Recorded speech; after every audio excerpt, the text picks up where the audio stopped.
Genesis 3, verses 1 to 5. So the words will be on the screen. Here's what it says. So creation story just happened, and then very quickly in God's story, 3 chapters later, everything falls apart. Here it is. Now the serpent was more crafty than any of the wild animals the Lord God had made. He said to the woman, "Did God really say you must not eat from any tree in the garden?" The woman said to the serpent, "We may eat fruit from the trees in the garden, but God did say you must not eat fruit from the tree that is in the middle of the garden, and you must not touch it, or you will die." "You will not certainly die," the serpent said to the woman, "for God knows that when you eat from it, your eyes will be opened, and you will be like God, knowing good and evil." We know how the rest of the story goes. They ate from the tree and everything just falls apart. One of the things that we want you to identify within the big story is the idea that, so when we talk about sin and we talk about salvation, these ideas are not just individual concerns. Salvation is not just between you and God. Sin is not just between you and God. Christianity is not just a personal religion, but the scope of Christianity is a cosmic one, as we'll see in the story. This is why we call it the big story of God, because the Bible at one level is a collection of individual stories contained in 66 books, but all the stories in the Bible ultimately point to one giant story, right? This is how we articulate the gospel. So a quick recap from where we were last week. We talked about the fourfold nature of shalom, the way that we categorize what is present in creation. There is shalom with God. Shalom is present in all creation, and the way Adam and Eve they are able to respond to God. They did not hide from God. There's shalom with self, a sort of inner shalom. Adam and Eve did not experience guilt or shame or pride or anxiety or anything like that. There's shalom with others. Adam and Eve didn't try to cover themselves, as we will see in this story. There's shalom with creation. Their work was fruitful. The land produced the way it was supposed to. There were no natural disasters, no COVID, no diseases, right? Shalom, the world working the way God intended it to.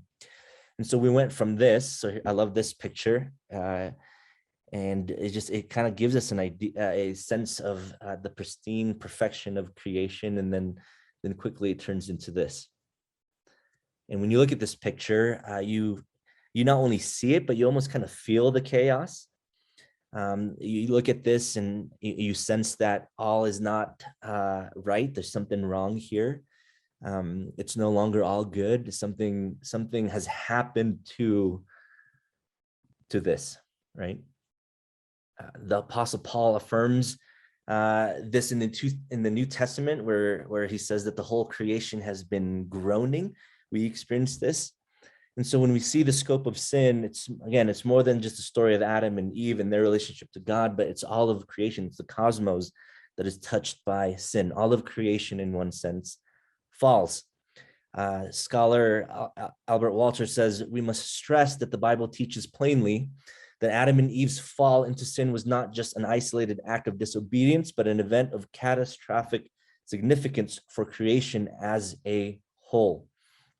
And so we take the fourfold nature of shalom and we begin to see that each aspect of it, God, self, others, creation, begins to break down, begins to unravel not only the whole human race, but right, every aspect of it, whether we look at societal structures such as the family or even the state.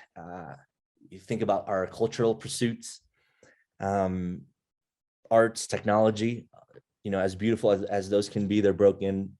Our bodily functions, sexuality, eating, drinking, those sorts of things, or anything within the scope of creation, we discover that the goodness of creation, that shalom begins to unravel. And I like that word unravel because if you remember, one of the images that we had last week of shalom is this idea of fabric. The Psalms talk about how in all of creation, God extends the heavens and earth like a fabric. And shalom then is within God's kingdom, heaven and earth starts to break down. where fabric begins to sort of become undone. Sin unravels the fabric of shalom. So first it unravels the shalom with God. Genesis 3 says, when you eat from it, your eyes will be opened and you will be like God, knowing good and evil. We got to remember that the story that we're called to is the story where God writes the story, right? It's where he's the protagonist, not us. He defines shalom, not us. He defines the good life. He's the author. It's a story about him and what he is doing, and we are to find ourselves in his story. What sin does in the fall, what sin does is it takes the reins and the rule from God's hands, and we take it, and we begin to rewrite the story, and we write ourselves as the hero of the story. I will be like God, it says here in Genesis 3. I'm the main character. I will redefine my own shalom. So if you think about the brokenness of this world, what are the ways that we have redefined shalom for ourselves? Reordered the way God intended this world to look. Reordered God's design, thinking that we know what's best for ourselves. And so sin defined is not necessarily, when we think of sin, we think of bad behavior, typically, like the wrong things that we do. But if shalom with God is a heart saying yes to God, it's responding to God, it's a disposition towards God, then sin is not necessarily about bad behavior. Sin is about our heart's disposition away from God. And that's actually what alienates us from God. So all these different behavioral things are a result of our disposition towards God.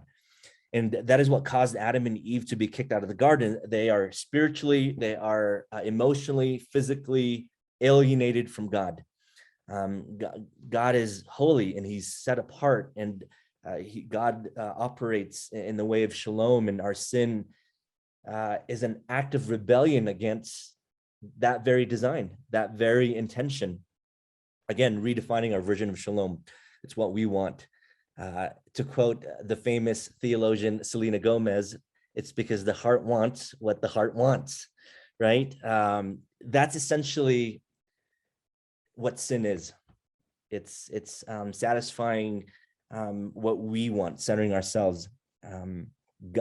God defines for us our purpose and identity. The heart tries to find it in other things.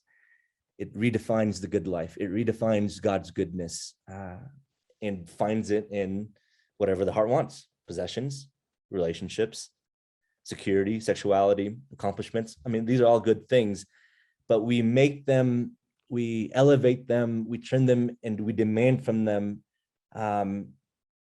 in ways that they were never designed to produce for us, or to like security. Here's a quote from Counterfeit Gods. Have you guys read this book by Tim Keller? It's a profound book on idolatry. But here's what he gives this example of how we have this propensity to make good things into ultimate things. He says, my wife and I once knew a single woman, Anna, who wanted desperately to have children. She eventually married, and contrary to the expectations of her doctors, was able to bear 2 healthy children despite her age. But her dreams did not come true. Her overpowering drive to give her children a perfect life made it impossible for her to actually enjoy them. Her overprotectiveness, fears and anxieties, and her need to control every detail of her children's lives made the family miserable. And as oldest child did poorly in school and showed signs of serious emotional problems, the younger child was filled with anger. There's a good chance her drive to give her children wonderful lives will actually be the thing that ruins them. Getting her heart's deepest desire may end up being the worst thing that ever happened to her. There's in the New Testament, it talks about, the Apostle Paul talks about giving, how God gives us to our bellies, or to our appetites. And that's not a good thing, right? Because we turn good things into ultimate things. And what we end up doing, like what we do with idolatry is, what happens is you take something that is not God to be God in your life. And what you do is you will ruin it, and it will ruin you. That's sort of That's not sort of, that is what sin does. That's the heart disposition. St. Augustine calls it the disordered loves in our lives. So that's shalom, broken shalom with God. This example by Keller it resonates with me. I mean, I'm a father to 2 children, 2 girls, and obviously parenthood is a wonderful and beautiful gift. I love my kids, but there's a danger in it, right? There's a danger in fatherhood, or whatever the thing that God has called us to have dominion over. Because I can come off just as a good, I just want to be a good dad. Nothing wrong with that aspiration. Nothing wrong with wanting my kids to do well in life and doing whatever I can so that they flourish in life. But if my kids are what I live for, if my parenting is where I find my ultimate joy, I will ruin my kids, and my kids will ruin me. I mean, just like that very example, because if they don't grow up to be the kinds of people that I want them to be, and if I want that too badly, that they have to be this, they have to accomplish that, then I'll be happy if I have that sort of approach. And if I'm honest, there are times that I have approached parenthood that way. And if that doesn't happen, I will think I'm a failure, and I will, or think that they are failures. And so you can see how I can ruin them and they can ruin me. And so again, this is what the Bible calls idolatry. So secondly, sin in the fall, it unravels shalom with self. And so Genesis 3 verse 7, it says, then the eyes of both of them were opened, and they realized they were naked. So they sewed fig leaves together and made coverings for themselves. In the creation story, Adam and Eve never had to worry about showing off. They weren't concerned with appearance prior to this. Again, no guilt, no shame. I can't imagine what a world is like where anxiety is not present, right? Because it's just so prevalent today. But none of that existed. They didn't worry about their finances or the state of the economy. To walk in creation without any fears. Oh gosh, I mean, so they didn't feel like they had to perform a certain way. They didn't have to present themselves, a certain way to be acceptable to God and to be acceptable to one another. Sin unravels that. That's what sin does. They now experience shame. Now they want to hide from God. Now they want to hide from one another. Dr. Brene Brown, she's spent and many of you have listened to her podcast or have probably read her books, has spent her career studying this topic of shame, because shame is this over one of the themes within the fall. And in Brene Brown's book, Daring Greatly, she describes shame as the fear of disconnection. And according to Brown, there is a direct correlation between our fear of being disconnected from one another and our level of shame. So at its core, shame is a fear that our failures, our shortcomings, our true selves make us unworthy of connection. So the core lie of shame is the core lie of shame says, I'm not enough. It's about being enoughness, that there's something wrong with me. And here's what she says. This is pretty profound. She says, in the end, shame leaves us standing alone, separated from one another. It causes us to lash out, then tells us to cover our sin, to deny it and defend it and spin it.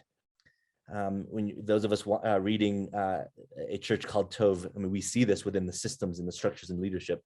And on the flip side, shame leads us to craft armor to protect our hearts from more disengagement and separation.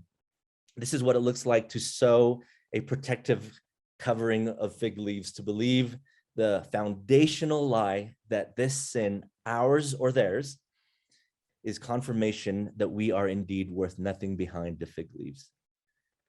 Whew. That's heavy.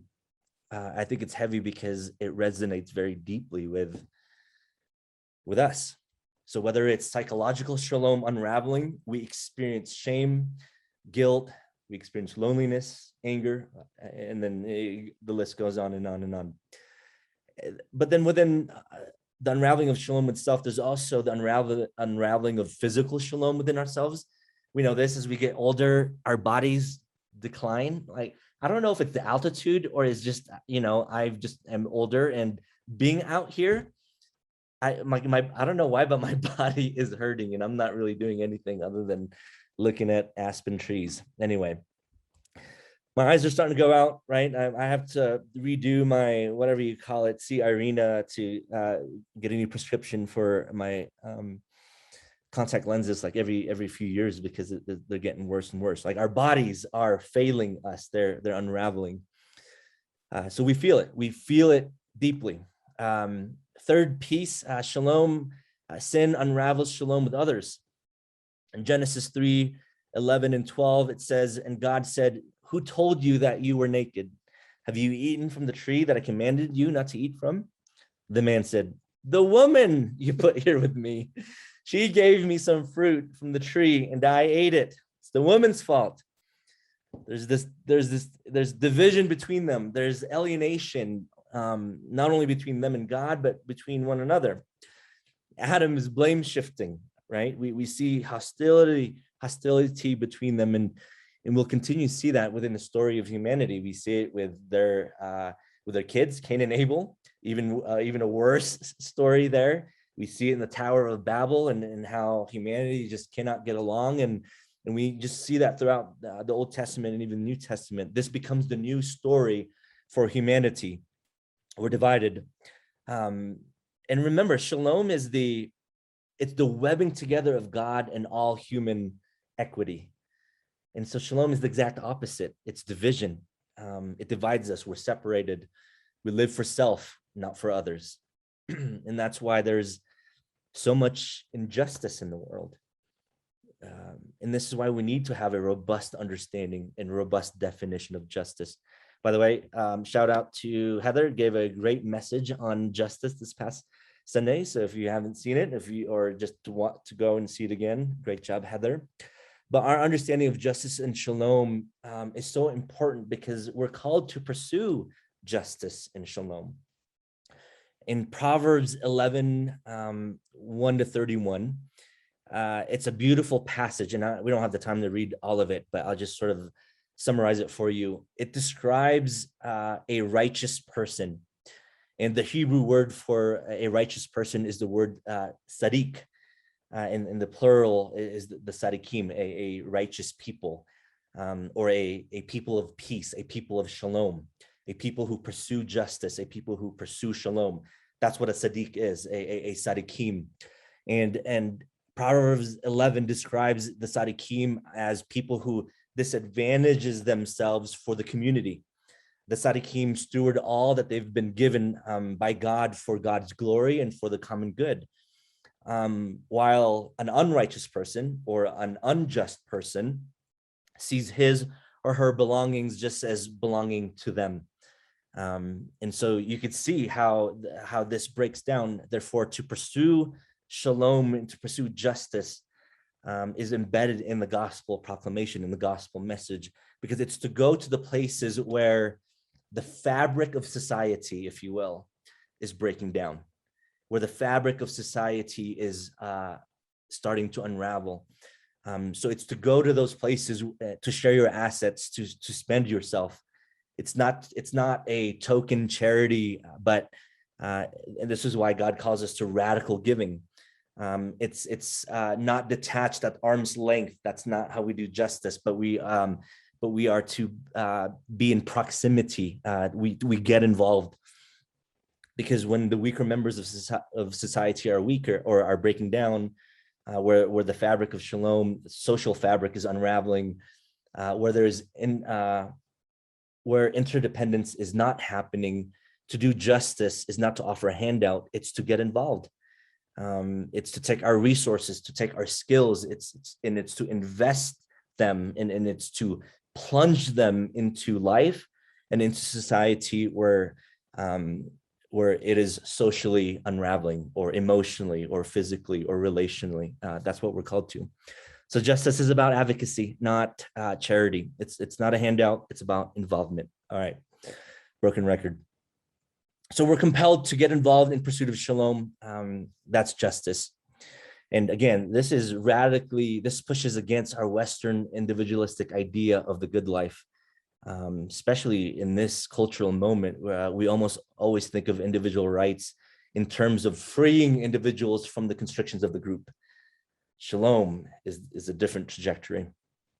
Lastly, shalom unravels, or sin unravels shalom with creation. Verse 16, to the woman he said, I will make your pains in childbearing very severe. With painful labor, you will give birth to children. To Adam he said, because you listened to your wife and ate fruit from the tree about which I commanded you, you must not eat from it. Cursed is the ground because of you. Through painful toil, you will eat food from it all the days of your life. Now, the reality of labor and work, culture making, as we talked about last week, if you remember, it's still present, right? Work is still present, still something we're called to do. We are still called to exercise dominion over creation. And work can still be productive and meaningful and reflect God and reflect culture making.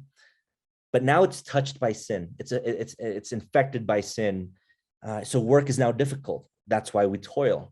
We get frustrated in our work. We get frustrated with coworkers. We get frustrated in our roles and our responsibilities. And then the work itself, even if we, as best as we can, do the best that we can, it no longer produces the way it's supposed to, right? We've experienced some of this. We can struggle and even get bored because work doesn't always feel satisfying or rewarding. We're even now tempted to pursue domination instead of dominion because the route of domination might be more lucrative at times. It equates a better bottom line number in some of our business decisions, or seemingly beneficial at least. Also, work becomes a form of just survival, right? It's a means to an end instead of this meaningful opportunity to participate with God. So I think this is why sometimes it feels like work is a result of the fall, because sin's effects are wide and deep, and because we work for people who are also affected by sin, right? And where work was once a gift from God to serve creation and to serve God, now work becomes a tool to serve self. I think we see this often. Work becomes a means to make something of ourselves, right? Going back to the Tim Keller quote, if it's not our children, if it's not parenting, we often make work the ultimate. And when work is ultimate, sometimes it leads to the exploitation of coworkers and other people, those sorts of things. We make immoral decisions, those sorts of things. So everything is broken. Everything is unraveling. There is vandalism done against shalom. This is the reality that we live in. So if creation is what ought to be, the fall is what is present, or what is it, Jeff or Jess? Did I say that right? Yeah, it's what is. Yes. Or what is. So because this is our reality.